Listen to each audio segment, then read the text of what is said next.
Halo semuanya, salam Sontok. Pada video Sontok kali ini, gue bingung ya mau ngomongin apa. Banyak banget yang harus dibicarain di video kali ini. Saking banyaknya gue gak tahu gue harus mulai dari mana. Mungkin kita mulai dari apa yang sudah selesai saja lah ya. Terutama yang baru banget selesai, yaitu VCT Lock-in Sao Paulo, Brazil, di mana Fnatic akhirnya keluar sebagai juara. Menurut gua itu adalah tim yang sangat pantas untuk keluar sebagai juara. Udah digadang-gadang bakal jadi European Super Team, dan bener aja mereka keluar sebagai juara pertama dengan run yang bisa dibilang hampir sempurna ya. Mereka cuman kalah 2 map, dan itu pun di Grand Final lawan tim yang bisa dibilang juga salah satu yang terbaik di dunia saat ini, yaitu Loud, yang mainnya bagus banget kemarin. Terlepas dari map 1 dan map 2 di mana Fnatic itu impenetrable, gak ada celah sama sekali. Fnatic di map 1 sama map 2 itu gila coy, sempurna. Gak ada kesalahan sama sekali. Dari comms kelihatan sempurna, dan paling ada 1 atau 2 hiccups lah, kayak individual mistakes, terutama di ronde-ronde clutch, terutama di beberapa round yang kayaknya harusnya mereka bisa menang. But either way, mereka keluar sebagai juara pertama dengan hiccups di map ke-4 dan map ke-5, map 3 dan map 4. Dan seperti yang waktu gua nge-cast bilang, kalau itu kelihatannya udah masalah mental. Kelihatan banget comms-nya nggak ada. Mid round magic mereka tiba-tiba hilang, dan Loud, being Loud, aim yang sangat keras ya dimiliki oleh pemain-pemainnya bisa ngedobrak sistem dari Fnatic, di mana sistem dari Fnatic tuh di map 3 sama map 4 tuh crumbling banget, bener-bener hilang udah. Dan mid round mereka kembali ke settingan pabrik yang sangat-sangat gampang kebaca, apalagi pemain-pemainnya kelihatannya udah mulai getar, udah mulai capek. Dan kita masuk ke map kelima dari Fnatic versus Loud. Itu kelihatan banget Fnatic udah abis banget, udah tutup buku lah sebenarnya. Tapi di ronde 11-3 gue udah bilang, kalau di ronde 11-3 tactical timeout terakhir, lu udah gak ngomongin strategi coy. Karena kalau lu udah ngomongin strategi di ronde 11-3, lu paling apa sih? Lu paling bisa dapetin 2 round, 3 round dengan tactical timeout strategi. Tapi di ronde 11-3 menurut gue tactical timeout itu udah gak ngomongin game plan, karena game plan paling sejauh apa sih, tapi lebih ke mental. Dan menurut gue itu yang dilakukan oleh Mini, karena itu long term solution ya. Karena kelihatan banget ini masalahnya di komunikasi, di mental. Dan gue gak tahu apa yang Mini bilang di ronde 11-3, tapi yang jelas itu berhasil. Dan tiba-tiba out of nowhere Fnatic nyetel lagi, terus bawa kita ke overtime sampai akhirnya mereka juara. Menurut gue itu salah satu, if not the best grand final di Valorant sampai saat ini. Sengit banget. Loud juga sama-sama ngotot, apalagi mereka main di rumah, di home crowd advantage yang banyak dikritik ya. Sebenarnya gue nggak tahu ya, menurut gue masuk akal nggak sih, kayak kalau Loud main di rumah terus fansnya semuanya dukungnya Loud, dan kalau ketika angkat piala fans Loud nggak pengen lihat Fnatic angkat piala. Menurut lu masuk akal nggak sih? Gue sih masuk akal ya. Kayak kalau misalkan ada Liverpool versus Manchester United yang dibantai 7-0 nih misalkan. Terus itu pertandingan terakhir liga, kalau menang ini main di Anfield misalkan, main di home-nya Liverpool. Misalkan ternyata MU menang, di universe mana gue nggak tahu tuh. MU menang dan mereka akan angkat piala di Anfield. Kayaknya nggak akan ada fans Liverpool yang pengen nonton sih. Mereka semua pasti pulang. Apalagi ditambah skenario di sana tuh kayaknya agak panas ya stadionnya. Kelihatan bahkan sampai caster dan pemainnya pun sampai keringetan. Dan itu kan udah sampai malam, jadi kelihatannya cukup masuk akal sih. Gue nggak nyalahin crowd di situ. Kalau nggak pengen ngelihat Fnatic angkat piala, sangat masuk akal. I mean, mungkin penonton-penonton di sana juga nge-respect Fnatic, tapi kayaknya nggak sampai rela-rela buat nonton Fnatic ngangkat piala sih. Semua fansnya, gue yakin ada beberapa fans yang mungkin stay buat nonton Fnatic angkat piala. So, masuk akal, sangat masuk akal. Dan gue yakin itu juga akan terjadi di belahan dunia manapun, kecuali Jepang ya. Jepang emang gila sama Valorantnya sih. Dan ya kalau itu kejadian di Brazil, gue nggak nyalahin crowdnya Brazil, itu masuk akal banget. Lanjut. Lock-in Brazil udah kelar, berarti EMEA bakal dapat 1 slot tambahan. Itu artinya akan ada 4 tim dari EMEA nanti masuk ke Masters Tokyo, yang menurut gue bakal stack banget ya. Ini bakal seru banget sih. Kick off-nya aja udah kayak gitu. Fnatic udah kuat banget. Gue nggak tahu sih. Mereka jelas bakal belajar banget dari lock-in kemarin. Gimana mereka bisa kalah di map 3, map 4. Padahal mereka udah kuat banget di map 1, map 2. Itu bakal jadiin pelajaran banget buat Fnatic. Lanjut kita ke Indonesia. Nah, ini banyak banget yang harus gue bahas, gue bingung. Ada agent baru, ada EA keluar dari Cloud9, ada Challengers Indonesia. Terus ada apa lagi? Banyak banget yang harus dibahas. Challengers Indonesia kemarin final qualifiernya udah kelar. Boom Esports akhirnya merasakan kekalahan dari Bigetron, walaupun skornya sangat tipis ya 2-1, dan map ketiganya tuh bener-bener sengit. It can go either way, bisa Bigetron atau bisa Boom yang menang. Tapi satu dari yang gue perhatiin di pertandingan itu adalah di beberapa ronde kelihatan banget Boom Esports nih kalah aim. Bahkan dari pertandingan lawan Alter Ego kelihatan mereka nih kalah aim sebenarnya. Dari segi tembakan gue nggak tahu itu dari cuman pertandingan kemarin doang, tapi dari yang gue lihat waktu lawan Alter Ego mereka ini agak kalah aim. Gue nggak tahu itu emang lagi off day apa gimana. Tapi yang jelas otak mereka juga encer. Boom Esports nih tim yang otaknya encer banget. Tapi dari segi aim mereka sebenarnya nggak sekuat Bigetron atau sekuat Alter Ego, karena lagi-lagi isinya kan pemainnya lebih muda ya daripada pemain-pemain yang dimiliki oleh Boom Esports. Dan Grand Final kemarin menurut gue sangat bagus untuk ekosistem Indonesia, karena artinya Boom Esports nggak sendirian di Indonesia. Kita butuh kompetisi di ekosistem kita sendiri. Kalau satu tim terlalu kuat, itu nggak akan bagus untuk masa depannya, karena nggak akan ada tim yang ngerasa kayak kita bisa kok ngalahin ini tim. Kalau misalkan Boom terlalu mendominasi 7-0, terus ntar juara liga, juara split 2 segala macam, diobok-obok semuanya, bubar udah tim Indonesia, nggak ada lagi kayaknya, cuman punya Boom Esports doang, dan itu nggak bagus. Dan menurut gue ini juga bagus buat Boom Esports karena ini membumikan mereka lagi ya. Kayak semua orang kan ngira Boom Esports bakal jadi tim yang paling kuat, bakal gampang lah main di split 1, split 2. Ternyata mereka nggak invincible. Dan itu bakal jadi tamparan keras buat mereka buat latihan lebih keras lagi. Kalau ternyata mereka belum sempurna. Mereka kalau fight di split 2 ternyata masih bisa kalah. Dan kelihatan banget masih banyak celahnya. Masih ada beberapa miscom, masih ada beberapa strat yang mungkin agak monoton. Cuman dari segi aim sih ya mungkin harus lebih diperhatiin ya buat Boom Esports. Karena dari gameplay mungkin ya jalan sih jalan, tapi ketika masuk ke dalam site ada beberapa yang kurang nembak. Terutama kalau kemarin sih gue bilang Ucil ya, sorry Cil. Kemarin lagi off day banget, padahal di beberapa hari sebelumnya si Ucil lagi bagus banget. Kemarin mungkin off day, kita bakal lihat di playoff yang bakal seru banget karena akan ada 6 tim selain Haik Digital dan juga Hero Zero yang menurut gua mana ya? Kalau Hero Zero mungkin masih jauh lah. Hero Zero tuh masih jauh banget dibandingkan dengan tim sekelas, bahkan sekelas Boom Esports jauh banget. Bahkan sekelas Dewa pun sebenarnya masih jauh. Haik mereka sebenarnya punya potensi, tapi mereka gagal deliver. Gue nggak ngerti kenapa. Kemungkinan besar karena pengalaman ya, pemain-pemain muda lagi-lagi. Gue expect di split 2 mereka akan datang lagi. Jadi ya kita lihat aja bakal kayak gimana nanti. Gue sih penasaran banget playoff-nya. Itu bracket sih seru banget. Mungkin gue bakal bikin Sontalk spesifik lagi ya buat itu, atau gue bahas di stream. Buat bahas tentang Challengers Indonesia. Ini basically Sontalk recap sih. Banyak banget yang harus dibahas. Lu bayangin ada Premier, ada agent baru. Terus ada yang tadi gue udah bilang, Ye keluar dari Cloud9. Gue gak ngerti. Asli, gue gak ngerti. Ini cerita kisahnya di belakangnya kayak gimana. Cuman kalau berdasarkan cocok logi kelihatannya sih ada faktor finansial yang ngebuat Ye keluar. Karena mungkin Cloud9 duitnya gak sebanyak itu. Dan Ye mungkin nabrak role-nya sama yang lain. Dan Ye-nya pun gak happy di Cloud9.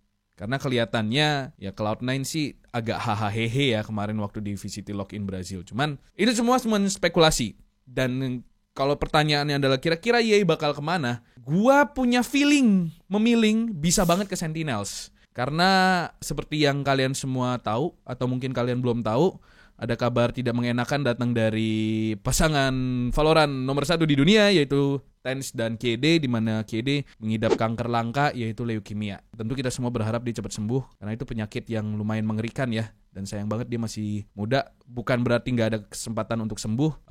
Kita harapkan dia sembuh segera. Dan biasanya kalau gue nggak tahu ya kalian yang single nih merasakan ini apa nggak. Kalau yang punya pasangan dan pasangannya mengidap sakit keras kayak gitu, tentu lu pengen nemenin dia sampai sembuh. Dan gue yakin TenZ juga ingin melakukan hal yang serupa. Dia pengen nemenin KD dan berarti gue nggak tahu ya. Ada kemungkinan bisa jadi TenZ bakal hiatus untuk sementara waktu, dan itu ekspektasi gue sih, harusnya TenZ bakal hiatus beberapa waktu, kecuali ya KD-nya. Gue lihat KD sangat positif sih di situasi seperti ini. Dia kelihatannya cepat banget loh berdamai dengan penyakit yang dia idap, dan dia percaya diri banget bisa sembuh. Itu juga tetap bisa ngebuat TenZ main di Sentinels, jadi tetap keep up.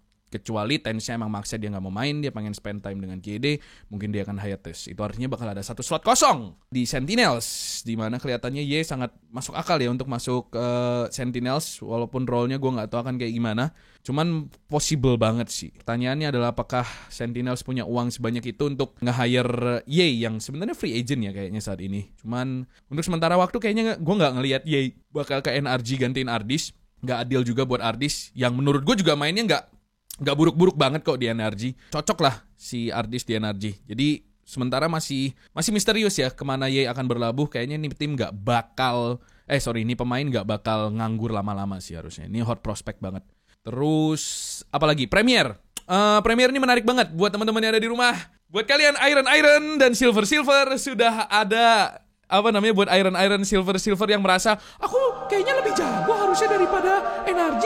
Mereka nih tolol. Buat kalian keyboard warrior, sesaat lagi kalian bisa membuktikan skill kalian secara langsung di turnamen Premier. Jadi ini kayak turnamen yang mainnya tiap weekend dan rencananya dari Valorant, dari apa yang udah diumumin sama mereka, Premier ini akan jadi jalur atau bakal jadi challengers-nya di masa depan. Gue nggak tahu implementasinya bakal kapan, tapi ini bakal menggantikan challengers di seluruh dunia. Jadi udah nggak ada lagi nih challengers buat masuk ke Masters segala macam bla bla bla buat masuk ke franchise, tapi diambilnya dari si Premier. Gue nggak tahu sistemnya kayak gimana. Mungkin ada yang invited, terus nanti ada playoff-nya segala macam.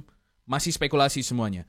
Sistemnya bagus. Karena ini beda banget sama esports lain. Let's say Counter-Strike itu lu harus pakai third party, pakai FaceIt segala macam Asia.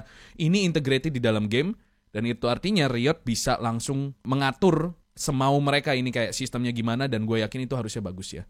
Ngelihat apa yang mereka lakukan di game-game lain.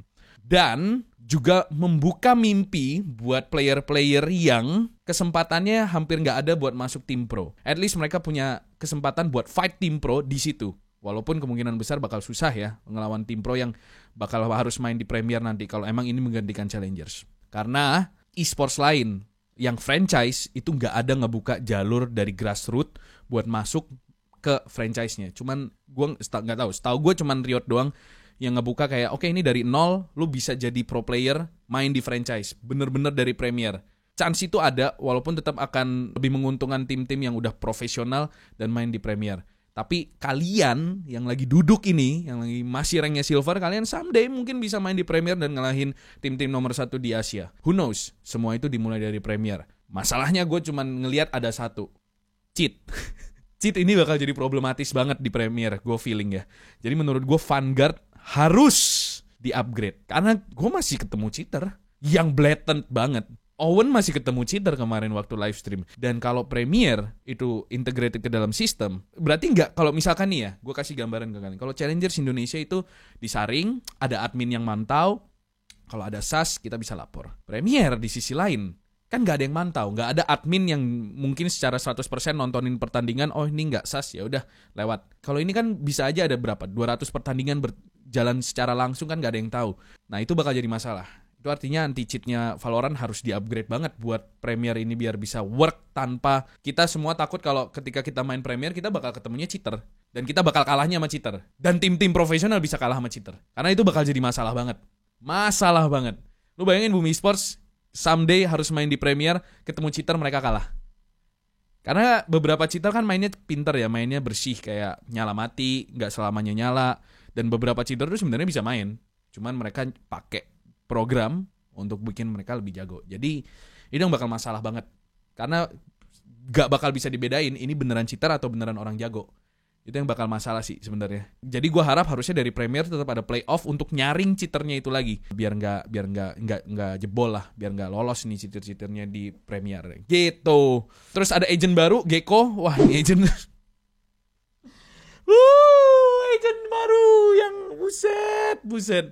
Gue gak ngerti dah, banyak yang bilang apaan sih nih agent biasa aja tahu son tolol. Ini agent game breaking sumpah. Karena gak pernah ada di game FPS manapun utility bisa ngeplant objektif. Gak ada coy. Gak ada. Di CS gak ada crossfire, point blank. CS Extreme loh. Yang nembaknya pakai gitar aja itu gak bisa. Apa ada utility buat ngeplan objektif tuh gak ada bro. Jadi gue nggak tahu ya. Ini bakal gue nggak tahu. Sumpah ini karena Gecko ini ya. Mungkin di otak kalian, tapi kan bisa ditembak son. Iya. Tapi kalau kalian tuh mikirnya terlalu pendek kalau cuma dipakai buat ngeplan doang. Kita harus mikir lebih jauh lagi. Tim pro nggak akan pakai cuman oke, kita setup biarin itu masuk terus ngeplan selesai hidup bahagia. Enggak, mereka akan masuk bareng si si wingman ini. Jadi ketika wingman-nya ngeplan ada 5 orang fight di dalam set, itu kan fucked up. Lu nggak akan pernah kalah jumlah pemain selama lu masih punya wingman. Kan gila coy. Gue nggak ngerti dah. Gue expect ini bakal ada nerf secepat mungkin ya. Semoga. Tapi kalau itu udah salah satu selling point-nya wingman, gue nggak tahu itu bakal di take down apa enggak. Menurut gue sih take down. Terlalu gila coy, wingman bisa plant spike tuh. Ini ngegele apa sih? Gila banget sumpah. Jadi mungkin kalian mikirnya bisa dihancurin Son, bisa kena util ini. Iya, tapi bayangin lu apa? Side di mana lu kalau lurus terus lu bakal bisa ngeplan spike. Icebox misalkan, side B. Lu fight sampai snowman, lu fight keluar sambil itunya ngeplan spike. Kan GG. Kan susah berarti itu buat pemain-pemainnya. Dan ini gue takutnya malah jadi bikin monoton. Karena semua tim akan main cara yang sama. Bakal mainnya ya mungkin dengan Gecko. Gue harap gue salah ya. Cuman gue takut. Gue takut sama agent ini. Sumpah ini bisa ngerusak tatanan Valo. Asli. Bisa bener-bener semua tim bakal pakai Gecko. Sama kayak Chamber waktu pertama kali dikeluarin. Gue gak tahu ini mikir apa yang dev agent ini bisa ngeplan spike. Utility yang lain oke lah. Utility yang lain oke. Tapi bisa ngeplan spike. Damn. There is something wrong. Ya. Gue gak sabar sih ngeliat Gecko keluar ya. Buat ngeliat gimana sih tim pro main nanti. Atau bahkan gimana nanti gue bakal ngelawan Gecko. Gue takut banget sama agent ini bener-bener. Ditembak 3 peluru klasik loh baru mati. Ini util. Ngeselin. Terus apalagi? Timnas Indonesia udah dirilis untuk Valorant. Menurut gue susunan pemain yang bagus. Not bad. Pelawan kita paling susah kayaknya bakal Filipina deh. Singapura kirim perwakilan. Tapi bukan tier 1-nya. Pemain-pemain tier 1-nya gak ada yang ikut. Paling tier 2 lah. Gak sekuat Blitz segala macem. Thailand gak ikut. Filipina kirim tier 1 mereka yaitu Oasis. Lawan paling berat bakal jadi Oasis. Vietnam campur-campur sama kayak kita. Sama kayak Singapura. Kamboja gue gak terlalu perhitungkan ya. Kelihatannya mereka gak pernah kelihatan di scene Southeast Asia sama sekali. Jadi kita lihatlah nanti lawannya kayak gimana. Menurut gue pemain-pemainnya bagus. Budi, Ior, Kaco segala macam. Gue penasaran sama starting line up-nya aja sih sebenarnya. Kayak siapa aja yang bakal start duluan. Dan gue bakal penasaran dengan performa pemain-pemain yang main di timnas. Gue harap itu nggak mengganggu apa yang mereka lakukan di tim mereka di Alter Ego sama Bigetron. Semoga mereka tetap bisa fokus ya. Karena lumayan harusnya. Mereka bisa aja. Latihan tuh 12 jam. Mungkin 7 jam buat tim, 5 jam buat timnas. Itu bakal jadi regime yang berat banget. Gue gak tahu nanti regime latihannya gimana. Cuman ngelihat dari pemainnya sih not bad lah. Karena kelihatannya kalau Boom Esports kan mereka maunya setim. Sementara ini pemain-pemain yang rela main cabutan. It's okay, it's fine. Itu keputusan mereka. Selama yang gak mau jangan dihukum. Karena lagi-lagi menurut gue udah ada liga turnamen tier A yang mereka sosor, tier S bahkan. Jadi itu dulu Sontalk hari ini. Gue bakal bahas Challengers Indonesia lebih dalam lagi mungkin nanti sambil streaming ya buat kita main pick em. Itu aja dulu buat Sontalk kali ini. Ini kayak Sontalk Express lah. Recap doang apa yang sudah terjadi gak gitu dalam pembahasannya. Thank you teman-teman. Kita ketemu lagi di next Sontalk. Bye.